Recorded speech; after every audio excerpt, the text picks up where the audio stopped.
Thanks for coming today, everyone. I know some of you know me very well, but I'll just introduce myself again. My name is Christina Lamb Chakalova, and I'm a native of Easton. I went to Easton High School, and then I went on to Lafayette College, where I got a bachelor's degree in art history and in religious studies. And then my mom is Austrian, so I moved to Austria and studied art history at the University of Vienna. And I met my husband when I was there. And I graduated in 2012, and I got a master's degree in art history, and my topic was Guido Reni and his studio. And then I took some time off, and I decided I wanted to get my PhD, so now I'm at Rutgers, and at Rutgers I study with Catherine Polisi, and she's an expert in 17th century Bolognese painting from the city of Bologna, and that's also my area as well, obviously. And at Rutgers I'm doing a curatorial certificate. And that's what brought me to the Allentown Art Museum, because I did an internship here last spring, and I was really excited to work here because being from the area, I've always wanted to get to know the Kress collection specifically much better. So when I came on my first day, I remember, maybe not my first day, but one of the first days, Elaine, the head curator here, showed me this painting and said, "We've just received it on loan, and we were, thought maybe you could look at this first. We don't know if you know much about it. We don't have a lot of paperwork on it." And I was really excited because this happens to be a painting by a hardly known artist who works in this very small niche that I actually have expertise in. So I was like, are you kidding? I know exactly what this is. And so basically I ended up with about a 20-page research paper, maybe 10 to 20 pages. And I whittled that down to 120 words for a label, which I'll introduce to you now. So this is a painting that I've attributed to Giovanni Andrea Sirani, and he is from the city of Bologna. He was born in 1610, and he died in 1670, and he actually worked and lived in Bologna for his entire career. The title is Artemisia, or Artemisia II of Caria, and this painting is dated to about 1660, so towards the end of his career and the end of his life. And the label says that this is a painting of a pale and stoic woman who wears a turban, and she holds a drinking cup. And it depicts Queen Artemisia II, who symbolizes a widow's devotion. And after the death of her husband, King Mausolus, she became the sole ruler of Caria, which is a former region in Asia Minor. And to become his living tomb, she actually mixed his ashes into her daily drink and drank it for 3 years until she died herself, in honor of her husband. And really, this type of subject and this type of composition really catered to contemporary tastes of 17th century collectors. It was very marketable to wealthy Europeans who essentially would put up paintings like this in their homes, as opposed to like a church or something like that. This was something for your house. And something that, every art historian starts out doing in our teaching 105 this semester, and so this is something we do with all of our students, is do a formal analysis, but really start with the most basic elements. So before you make any judgments, just look at the image and you can say, okay, this is a female, and it's a half-figured female, and it's larger than life. So I wanted to invite you to participate in the formal analysis in some ways, and just tell me most basically, what are we looking at? What other details could you, see? Yes? I wonder about her clothing. Well, before we get too deep into it, what is she wearing?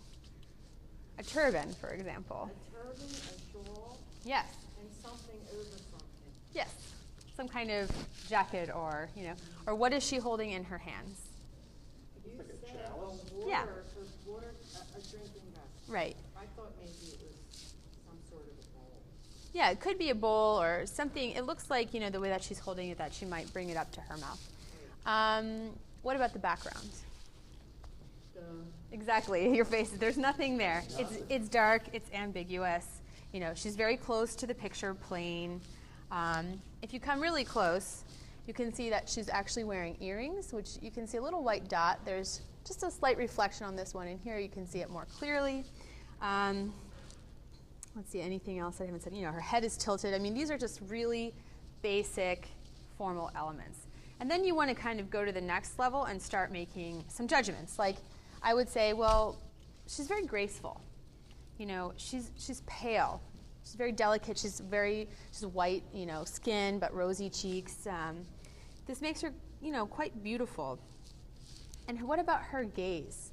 It's stoic, you know. She's kind of looking out beyond the viewer. She's not really making eye contact with anybody. There's lots of like soft colors going on here, these brown tones, very neutral. You know, why is this? It's really giving it a passive, serene mood.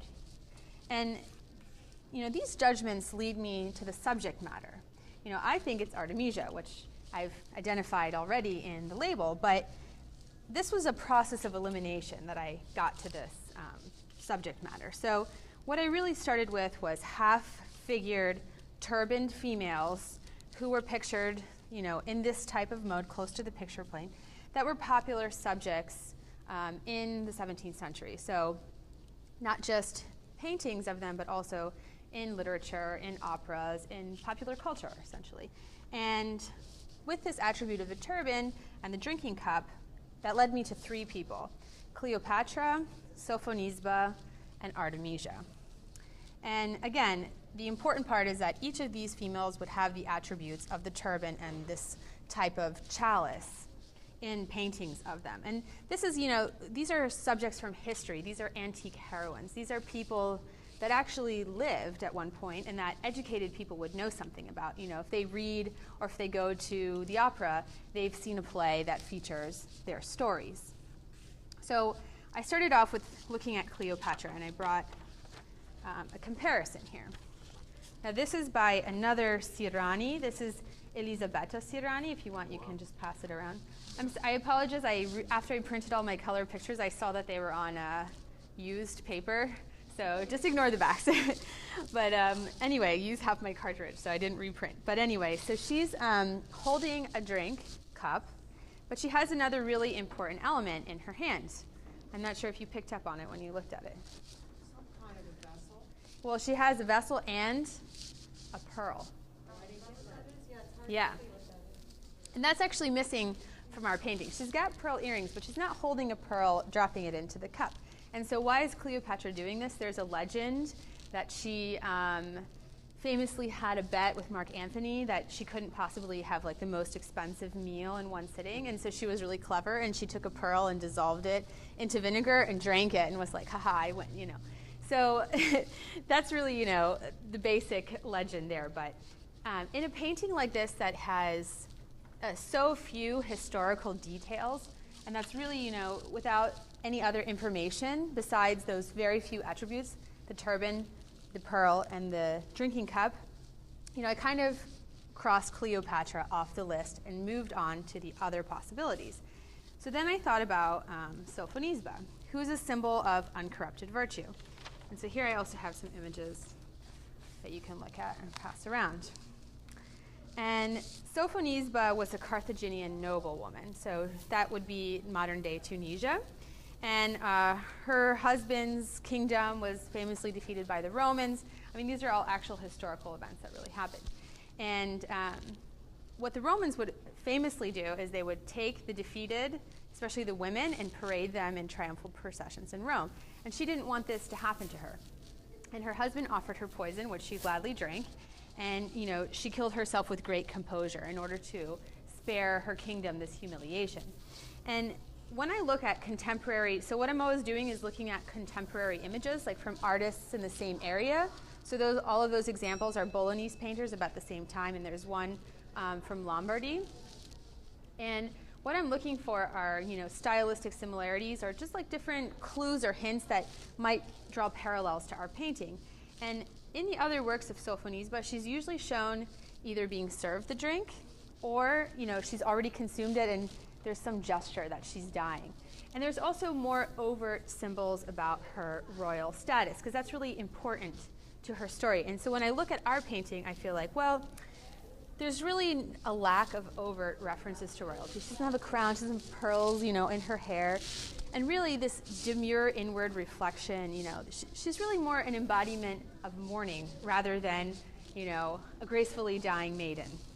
So that, again, led me closer to Artemisia. And as I said before, she's a symbol of widow's devotion.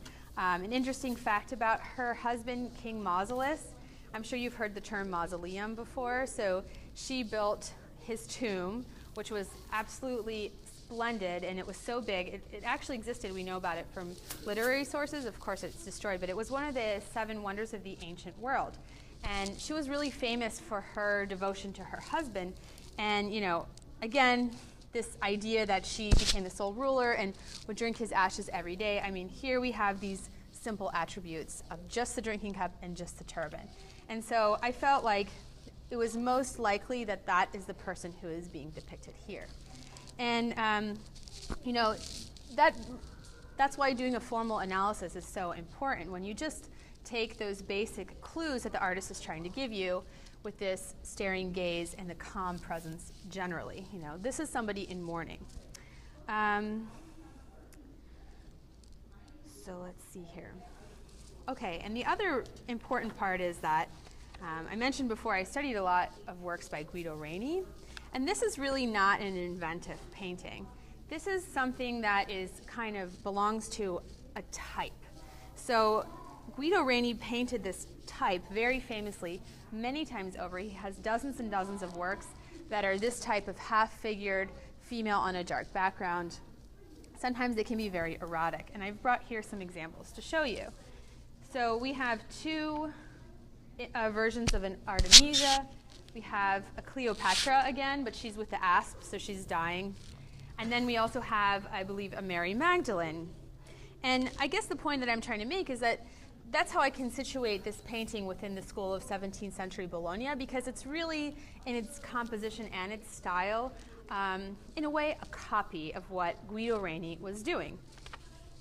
And you know, you might ask yourself, well, why am I bringing up Guido Reni so much? It's not the artist of this painting. That is true, but Guido Reni was one of the most famous painters of his generation. And Giovanni Andrea Sirani happens to be his most loyal follower and pupil. So he started out as a pupil. And in Bologna, Reni had a prolific studio. He had at least 50 students who worked there throughout his career and might have had up to 80. And it was really known throughout Europe that if you would work with Guido Reni, you kind of definitely had a guarantee to make some income. And at this time, the painter's profession was really changing. So maybe a generation before, you would be paid by the size of the painting, the number of figures, etc. Well, Guido Reni demanded on being paid according to his reputation. And an artist like Giovanni Andrea Sirani could work in his studio and make important contacts with other painters, and if he could emulate his style, well, he could actually have a direct hand in many of Reni's paintings. And really, this idea of a copy sometimes has a really negative connotation in the modern day, but not necessarily in the 17th century. You know, people today even buy knockoff designer bags. I mean, if you want to think of it that way, that's, you know, a contemporary comparison of this kind of idea of, you know, working with a master and becoming an apprentice. And he was not only his apprentice, but he was his most loyal. So out of like 80 people, this was his top guy. And he worked there for over 20 years. When Reni passed away, you know, many of his other pupils, they became his rivals because he taught them to paint so well in his style, which earned so much money, they would steal commissions, but not Sirani. Sirani stayed with Reni until 1642. And, you know, he was never a big name artist. But what he could do was work in this style that was really fitting with the taste of the time. So after Reni died, if he continued to paint in his style, essentially he could continue to make money because it was still in demand. And this is probably something for my dissertation as well, which is this idea of influence and taste and how Guido Reni really transformed taste throughout Europe. And, you know, essentially what Sirani did with this painting is cashed in on that. By copying it. So let's see. Then there's other, oh yeah, so I wanted to show you this as well. So here we have, for example, a painting by Guido Reni. This is an Assumption of Mary into heaven. If you ever have a chance to go to the Met, which I'm sure most of you have been there, if you go into the European Art Gallery, you'll see another version of this. And Reni painted many, many versions of this. I'll pass this around too, Claire, so you can get it.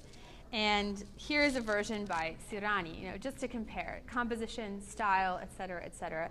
He really always worked in the same manner as Reni. Here's an example of a painting that's in the Hermitage today that when Reni died, Sirani actually became the executor of his will. And so he painted a lot of things that, for example, had been paid for in advance and started but weren't finished, and the patrons still wanted them. So I did get to go to Bologna this summer, and I got to see a lot of paintings by Sirani in the Pinacoteca Nazionale, and it helped me feel even more secure in my assessment of this painting, because it's always good to see a work with your own eyes. It's always different to look at it printed out on a piece of paper in a book, wherever. You always have to go and see it yourself. And furthermore, I found out later that this was put up for auction in 2007, and so there's a scholar named Adelina Modesti.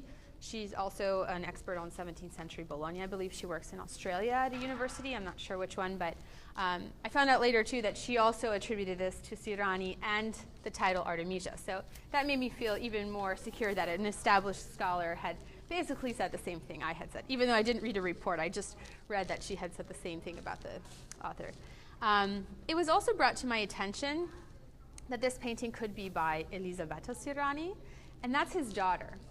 And the first painting, the image of Cleopatra that I showed you, was by that artist.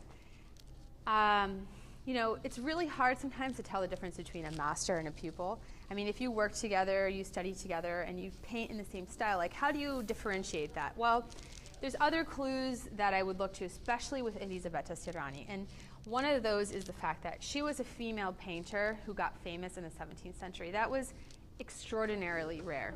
Women were generally limited only to paint portraiture.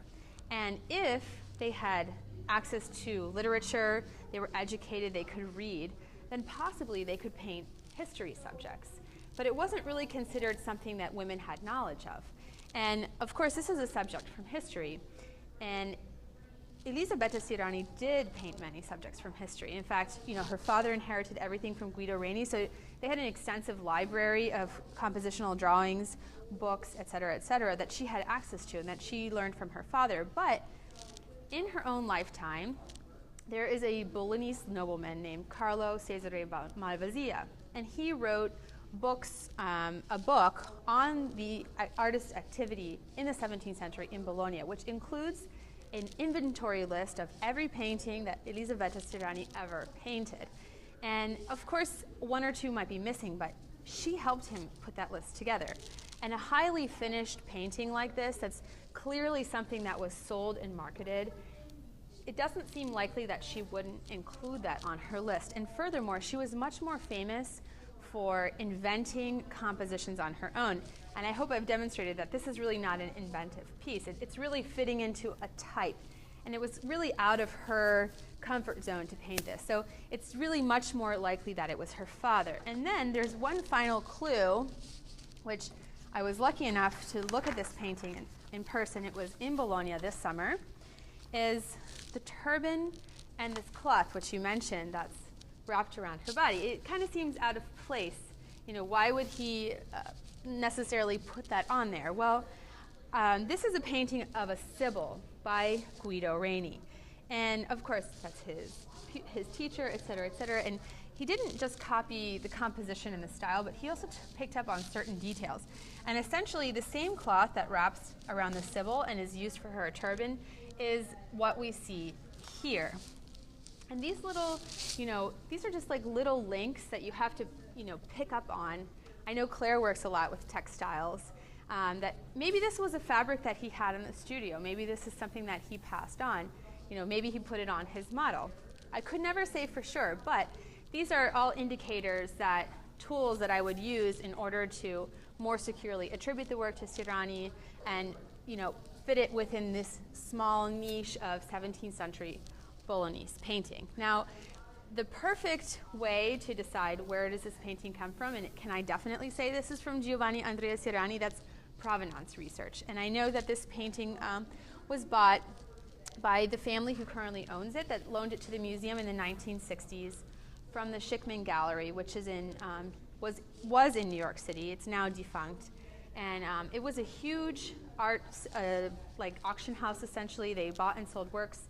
And all of their records are at the Getty Research Institute in Los Angeles. So I did start looking at 16th century collections. There's lots of resources online for art historians to do provenance research. And I found that in the 16th century, in the collection of a family called Aldovrandi, there was an Artemisia that is now untraceable. I mean, I would love to see if I can connect the links between this painting and that, and that would obviously cement the attribution and the subject matter. I know that there's a second Artemisia that Sirani painted, and there might be even more. The second one, I believe, is in New York City at the Italian embassy. So I haven't been there, but I might actually try to get an appointment to go look at it. So again, without finishing the provenance research, you can never say for 100%. So when you go to a museum and you see attributed to, it's likely that the person who did that went through all of these types of steps that I explained to you today. Yeah, and in conclusion, I thought, how does this painting fit into the collection here at the museum? And one thing that when I came here that I noticed was it's really strong in at least for the 17th century and Northern European painting. I mean, we have like an example of all the things that were popularly collected, let's say in Flanders or areas north of the Alps. So you have like genre painting or landscapes, still lifes, or I think this is a great example of like typical portraiture that of a Dutch family, I believe they're from Utrecht, would pay for and put up in their home. And this kind of provides a balance and shows you, what Italian collectors in the 17th century were more interested in. This is not a portrait of a particular person that anybody knew. It's a historical subject versus, these people who are named by name. So, yeah, anyway, that's pretty much what I wanted to talk to you about today. And if you have any questions or, I'd be happy to answer them. So, yes. Just wondering about the model. Was the model someone possibly in the family or in the studio or an actual model? Guido Reni was famous for a lot of quirky behavior, and he really hated women.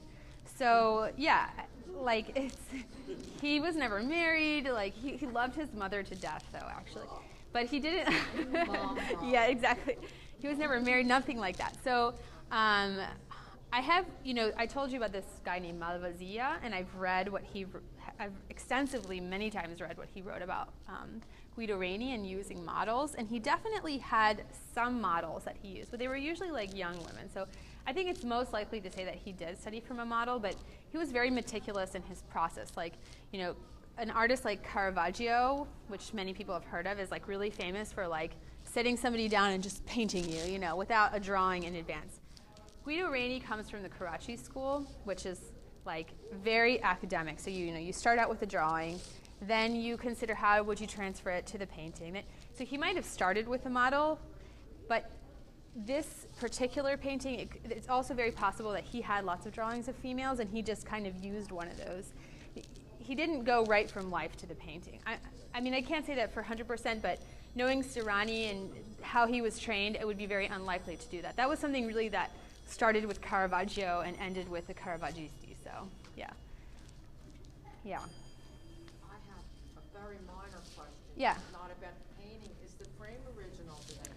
I think we talked about that, but I'm not sure. Maybe Claire might know about that? No, but that's a really good question. We would probably have to ask the donor. It's very richly constructed. It is, yeah. Frame. Wow.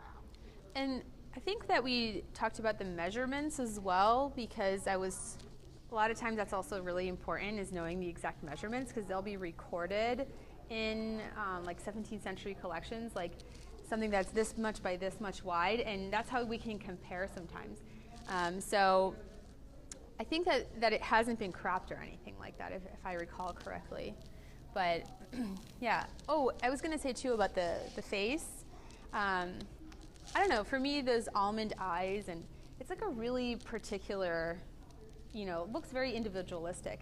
And I did notice when I was in Bologna, when looking at a lot of Sirani's paintings, that this kind of facial type came up a lot in his paintings. And even like this one by his daughter, Elisabetta, I feel like, you know, it's the same facial type, you know, with these almond-shaped eyes. Yeah, exactly. So either I would attribute that to an actual model, but more likely drawings of somebody that were passed on and recycled, essentially. So, yeah. So why do people like sign their work? That's funny, you asked me that before too. Not a lot of artists sign their paintings. Like, for example, Michelangelo is, like, you know, the most famous Renaissance painter possibly ever. The only work he ever signed is the Pietà sculpture, and probably just to prove his, you know, that I think that somebody said something about him and he wanted to, like, show, like, no, this was me. Yeah.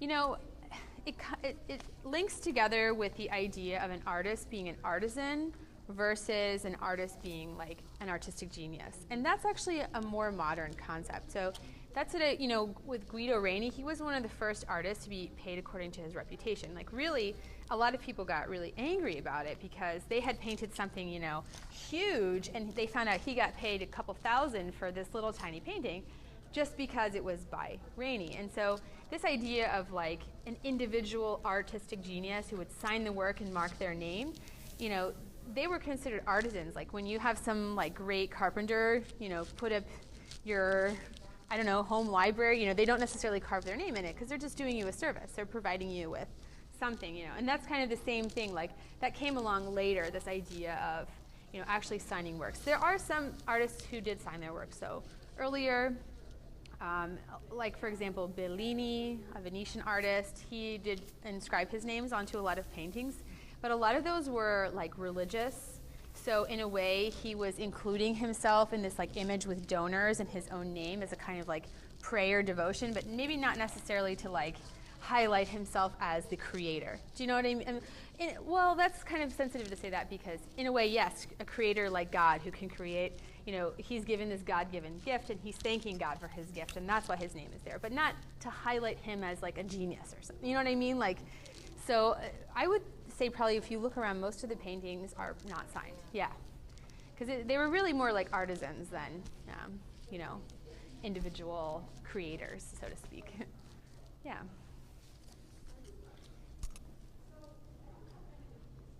How are we on the time? Is there a reason why she's holding this bowl so delicately? Yeah, is that's there some kind of communication going on there? Yeah, you know, Guido Reni was really crazy about painting hands, and this is something that he, like, passed on to his students, because if, you know, you look at a lot of images, like, sometimes the artist will focus so much on the rest and they'll just kind of, like, leave the hands and the feet as an afterthought, and I think that's really delicate hands is really a hallmark of anybody who was in his studio, and that would be absolutely something that Sirani would also, you know, spend a lot of focus on. And maybe too, like, this, it's part of her mourning gesture, you know, if the bowl with the ashes is so important, she's highlighting that in some way, you know. There's even, you know, the way that the light comes in and highlights the hand. It really helps point you to what this is as a focal part of the painting. And I have another thing I just want to bring up. How common was it for women to wear turbans? Not at all. That's why when I was thinking about who could the subject be, it could essentially only be a non-European woman. So it'd have to be, like, you know, somebody foreign for the imagination of an Italian in the 17th century. So Asia Minor, Northern Africa. It looks like there's a little fringe on it. Yeah, yeah. Bologna actually is a famous place in the 17th century for textile production, especially silk. So, you know, maybe they had some knowledge about the different types of textiles that people from different countries were using. Yeah, it was my pleasure. Thanks for the invitation. I was really excited to come.